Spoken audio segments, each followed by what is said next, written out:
ဟင်းချက်တဲ့အခါမှာဘာလို့ဟင်းချက်ဝိုင်းဘီယာအရက်စတာတွေကိုတုံးပြီးချက်ကြတာလဲကျမတို့ဟင်းချက်နေတွေကြည့်ရင်တချို့နေတွေမှာဟင်းချက်ဝိုင်းဘီယာအရက်စတာတွေကိုတုံးပြီးချက်ကြတာကိုကြုံဘူးကြမှာပါ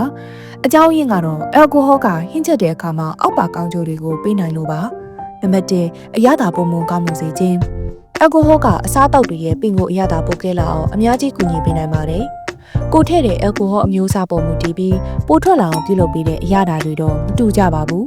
ဥပမာအားဖြင့်ဝိုင်ထည့်ရင်အချင်းတက်ဘီယာထည့်ရင်အခါတက်နဲ့အချိုးတက်ပိုကဲအောင်ပြုလုပ်ပေးနိုင်ပါတယ်နံပါတ်2အသားကိုပုံမှန်နူးညံ့ပျော့ပြောင်းစေခြင်းအသားတွေကိုအရသာနှက်တဲ့အခါမှာအယ်ကိုဟောကိုသုံးရင်အယ်ကိုဟောကကြွက်သားတိဆောက်မှုတွေကိုဖြိုးဖျက်ပေးနိုင်လို့အသားကိုပုံမှန်နူးညံ့စေပါတယ်နံပါတ်3အိုးကတ်တာကိုလျှော့ချပေးနိုင်ခြင်းပူနေတဲ့အိုးတွေကိုဝိုင်ဘရန်ဒီတို့ကိုလောင်းထည့်လိုက်ရင်ဟင်းချက်တဲ့အခါမှာအိုးကတ်တာနည်းစေပါတယ်နံပါတ်4အနံ့ပုံမှန်ကောင်းမွန်စေခြင်းအယ်ကိုဟောရဲ့ရေစုမဟာ